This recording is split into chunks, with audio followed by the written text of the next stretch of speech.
Nabi Daud dalam ajaran Islam digambarkan sebagai seorang nabi yang maksum dari perbuatan keji seperti zina dan pembunuhan yang dilakukan secara sengaja. Para ulama menjelaskan bahwa segala kisah yang menuduh Nabi Daud melakukan dosa besar berasal dari cerita-cerita yang telah mengalami perubahan dalam tradisi ahli kitab. Dalam Islam, kedudukan para nabi sangat terjaga karena mereka adalah orang-orang yang menjadi teladan kesucian, kebenaran, dan akhlak tertinggi. Mereka tidak mungkin melakukan dosa besar yang merusak kehormatan kenabian. Karena itu, tuduhan bahwa Nabi Daud melakukan zina dengan Batsheba dan kemudian merencanakan pembunuhan suaminya Uria disebut sebagai bentuk perubahan dan tahrif yang masuk ke dalam literatur agama sebelum Islam. Sejak dahulu para ulama menegaskan bahwa cerita seperti ini tidak layak dinisbatkan kepada seorang nabi yang dipilih oleh Allah. Dalam literatur Islam, khususnya tafsir para ulama terdahulu, dijelaskan bahwa kisah yang terdapat dalam Perjanjian Lama tentang Nabi Daud dan Batsheba tidak dapat diterima karena bertentangan dengan prinsip iman terhadap kemaksuman para nabi. Dalam ajaran Islam, kemaksuman berarti Allah menjaga para nabi dari dosa-dosa besar agar hujah dan risalah mereka tetap bersih dan layak diikuti.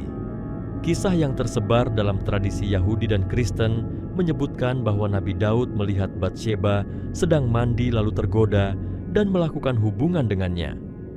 Ketika diketahui bahwa wanita itu adalah istri seorang prajurit bernama Uria, kisah itu melanjutkan bahwa Daud memerintahkan agar Uria ditempatkan di barisan paling depan dalam pertempuran agar ia terbunuh dan Daud dapat menikahi istrinya. Para ilmuwan Muslim menolak narasi ini karena isinya tidak sesuai dengan akhlak seorang nabi dan merendahkan derajat para utusan Allah. Al-Imam Ibnu Katsir menjelaskan dalam tafsirnya bahwa riwayat semacam ini berakar dari sumber-sumber Israiliyat yang tidak sahih. Menurut beliau, tuduhan kepada Nabi Daud dalam kitab-kitab lama telah mengalami tahrif oleh para penulis yang datang kemudian sehingga cerita tersebut kehilangan nilai kebenaran. Ibnu Katsir menegaskan bahwa seorang nabi tidak mungkin melakukan zina, tidak mungkin merencanakan pembunuhan, dan tidak mungkin menipu rakyatnya demi memenuhi hawa nafsu. Nabi adalah manusia terbaik yang dijaga Allah. Jika tuduhan seperti itu diterima, maka kedudukan kenabian akan hancur dan umat tidak lagi bisa meneladani mereka. Oleh sebab itu, kisah tersebut harus ditolak dan dipahami sebagai produk perubahan yang terjadi pada kisah-kisah terdahulu. Al-Qadi Iyad dalam kitabnya menjelaskan bahwa kesepakatan para ulama telah menetapkan kemustahilan seorang nabi melakukan dosa besar. Menurutnya, segala kisah yang bersumber dari tradisi terdahulu yang menggambarkan nabi melakukan kejahatan tidak boleh dijadikan rujukan kecuali ada dalil sahih dari Al-Quran dan Sunnah. Karena Al-Quran sendiri memuji Nabi Daud sebagai hamba yang taat, bertaubat, kuat ibadah, dan memiliki kedekatan dengan Allah, maka segala tuduhan buruk terhadap beliau gugur dengan sendirinya. Al-Quran menggambarkan Nabi Daud sebagai sosok pemimpin adil yang diberi ilmu, hikmah, dan suara indah yang dipakai untuk berzikir kepada Allah. Tidak ada satu ayat pun yang menunjukkan bahwa beliau melakukan zina atau pembunuhan berencana.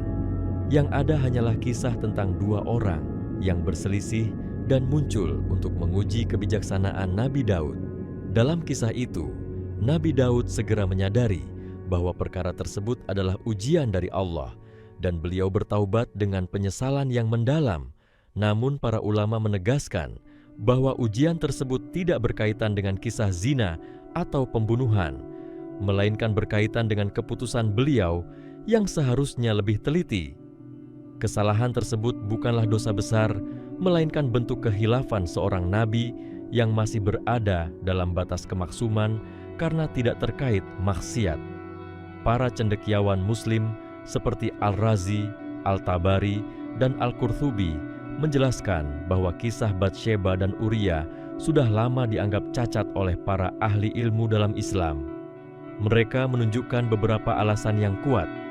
Pertama, kisah tersebut bertentangan dengan ayat-ayat Al-Quran yang memuji Nabi Daud. Kedua, secara moral, tidak mungkin seorang nabi yang diangkat menjadi pemimpin umat melakukan sesuatu yang lebih buruk dari rakyat biasa. Ketiga, kisah tersebut hampir pasti berasal dari tulisan yang telah diubah oleh generasi Yahudi setelah masa Nabi Musa, sehingga tidak layak dijadikan sumber sejarah kenabian. Keempat, penggambaran tokoh-tokoh suci dalam tradisi ahli kitab seringkali bercampur dengan unsur-unsur duniawi dan kelemahan manusia biasa, dan itu bertentangan dengan cara Islam memuliakan para nabi. Para ulama Muslim juga menambahkan bahwa kisah yang berisi pelecehan terhadap martabat nabi biasanya muncul karena tujuan tertentu dalam sejarah pergulatan para penulis kitab terdahulu. Sebagian cerita ditulis untuk menggambarkan para raja sebagai manusia yang tidak lebih suci dari rakyatnya, sehingga kesalahan fatal dianggap sebagai hal yang biasa. Namun dalam Islam, konsep kenabian sangat berbeda. Nabi bukan hanya pemimpin politik, tetapi juga teladan moral dan penjaga wahyu.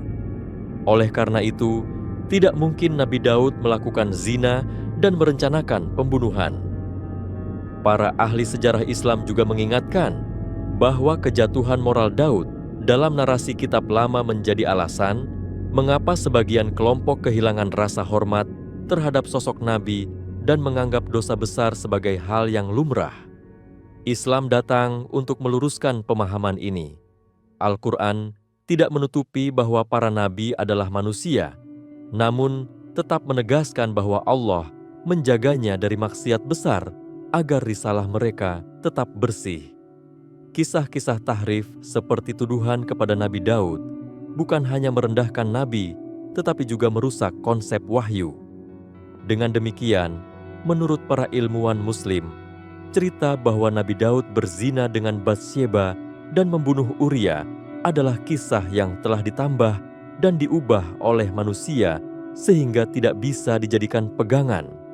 Islam memulihkan martabat Nabi Daud sebagai nabi yang mulia, raja yang adil, hamba yang selalu bertaubat, dan pemimpin umat yang diberi hikmah.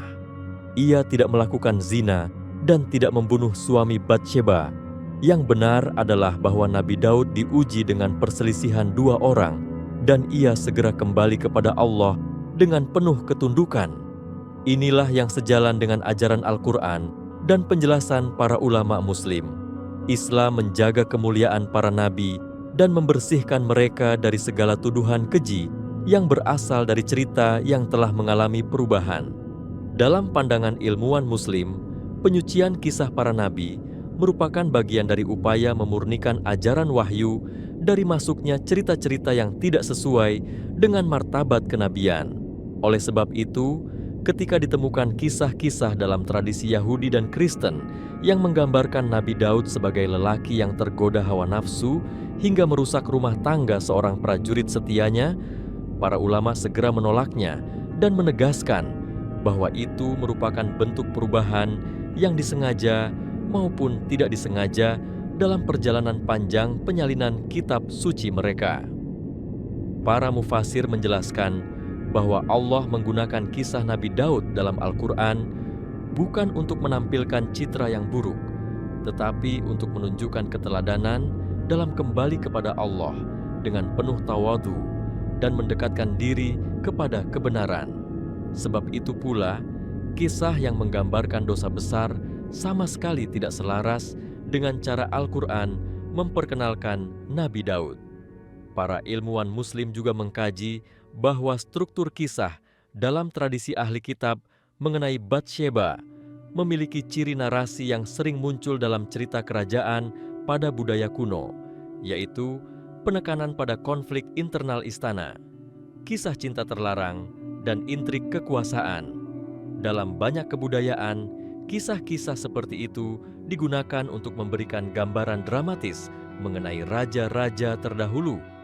Namun, Al-Quran tidak menampilkan para nabi dalam format cerita yang memuaskan rasa ingin tahu duniawi, karena tujuan wahyu adalah memberikan pelajaran moral dan petunjuk hidup, bukan menciptakan kisah drama kehidupan istana.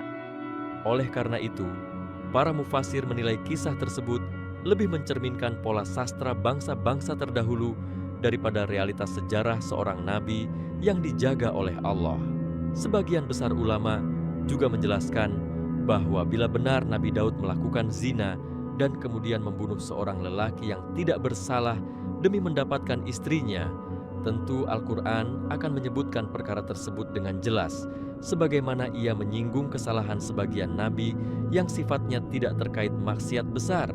Akan tetapi tidak ada satu ayat pun yang mendekati gambaran tersebut. Yang ada hanyalah penyebutan bahwa Allah menguji Daud dengan perkara yang membuat beliau lebih merendahkan diri dan memperbanyak istighfar. Ulama menerangkan bahwa ujian itu berkaitan dengan keputusan beliau dalam kasus perselisihan dua orang. Kekhilafan dalam memutus perkara sebelum mendengar penjelasan lengkap tidaklah sama dengan tindakan keji seperti yang diceritakan dalam kitab-kitab lain. Hal ini menunjukkan bahwa kisah tahrif tersebut tidak memiliki dasar dalam ajaran Islam. Para cendekiawan Muslim juga menilai bahwa fitnah terhadap Nabi Daud merupakan bagian dari pola umum dalam tradisi lampau yang sering menggambarkan para nabi dengan sifat-sifat yang tidak pantas. Misalnya dalam beberapa kisah lain, tokoh-tokoh besar seperti Nabi Nuh dan Nabi Lut juga digambarkan secara tidak senonoh dalam sumber-sumber tersebut. Islam datang untuk menghapus gambaran buruk seperti itu dan memulihkan posisi para nabi sebagai manusia pilihan yang menjaga amanah Allah. Karena itu, menolak tuduhan kepada Nabi Daud bukan hanya pembelaan terhadap seorang nabi, tetapi juga pembelaan terhadap konsep kenabian secara keseluruhan. Para ulama juga memaparkan bahwa bila umat menerima kisah-kisah yang memojokkan para nabi tanpa dasar yang benar, maka umat akan kehilangan tolok ukur moral. Jika seorang nabi saja dianggap mampu berbuat zina dan melakukan pembunuhan, maka tidak ada lagi alasan bagi manusia biasa untuk meneladani mereka. Al-Quran secara jelas menyatakan bahwa para nabi adalah orang-orang yang dipilih, dibersihkan, dan dibimbing langsung oleh Allah. Oleh karena itu, gambaran buruk yang terdapat dalam kitab terdahulu tidak mungkin cocok dengan prinsip yang dijelaskan Al-Quran. Perbedaan ini menunjukkan betapa pentingnya peran wahyu terakhir dalam meluruskan sejarah kenabian yang telah banyak dinodai oleh cerita yang tidak benar. Ilmuwan Muslim juga menegaskan bahwa ketika Al-Quran memuji Nabi Daud dengan menyebutkan kekuatan imannya, keteguhan ibadahnya, dan keadilannya dalam memerintah, maka mustahil pada saat yang sama beliau digambarkan sebagai sosok yang merampas istri orang lain.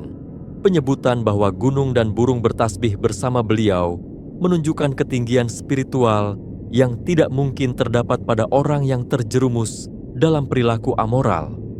Kepribadian seperti ini hanya diberikan kepada hamba yang benar-benar dekat kepada Allah dan senantiasa menjaga hatinya dari godaan keinginan rendah. Selain itu, para ahli hadis dan ahli sejarah menilai bahwa penceritaan mengenai Uria dalam kitab terdahulu mengandung banyak kejanggalan, termasuk adanya unsur-unsur dramatis yang tidak didukung sumber sejarah lain. Dalam tradisi Islam, nama Uria jarang muncul dan tidak dianggap memiliki keterkaitan dengan ujian yang dialami Nabi Daud. Para ulama menyatakan bahwa menghubungkan ujian tersebut dengan cerita Batsheba adalah pemaksaan makna yang tidak memiliki landasan rasional maupun tekstual. Penambahan tokoh dan unsur emosional seperti itu lazim terjadi dalam penulisan sejarah yang melewati banyak generasi penyalinan tanpa standar yang ketat. Islam yang mengutamakan keotentikan wahyu menolak hadis atau kisah yang tidak memiliki sanad dan tidak memiliki kesesuaian dengan prinsip pokok agama. Pada akhirnya, para ilmuwan Muslim melihat bahwa kesalahan terbesar dalam menerima cerita tahrif tersebut adalah karena manusia menilai para nabi seperti menilai tokoh sejarah biasa. Padahal, para nabi bukan hanya pemimpin dunia, melainkan juga pembawa wahyu yang dijaga oleh Allah. Pemahaman yang benar terhadap kehidupan Nabi Daud bukan diambil dari cerita-cerita yang dibuat manusia, tetapi dari wahyu yang diturunkan kepada Nabi Muhammad sebagai penyempurna kisah-kisah terdahulu. Dengan demikian, keyakinan bahwa Nabi Daud tidak berzina dan tidak membunuh suami Batsyeba merupakan bagian dari akidah Islam yang ditegaskan oleh para ulama dan didukung oleh prinsip kehormatan para nabi. Cerita yang bertentangan dengan kemuliaan kenabian tidak memiliki tempat dalam ajaran Islam, karena wahyu datang untuk meluruskan, bukan untuk menguatkan cerita yang telah dipenuhi perubahan sepanjang masa. Dalam ajaran Islam, Nabi Daud dihormati sebagai nabi yang suci dari perbuatan hina dan dijaga Allah dari dosa besar. Karena itu, tuduhan bahwa beliau berzina dengan Batsyeba dan membunuh suaminya Uria sama sekali tidak diterima dalam tradisi keilmuan Islam. Para ulama menegaskan bahwa cerita tersebut berasal dari kisah-kisah lama yang telah mengalami perubahan dan tidak memiliki dasar dalam Al-Quran. Dalam pandangan Islam, tidak mungkin seorang nabi dipilih Allah lalu melakukan kejahatan yang merusak kehormatan kenabian.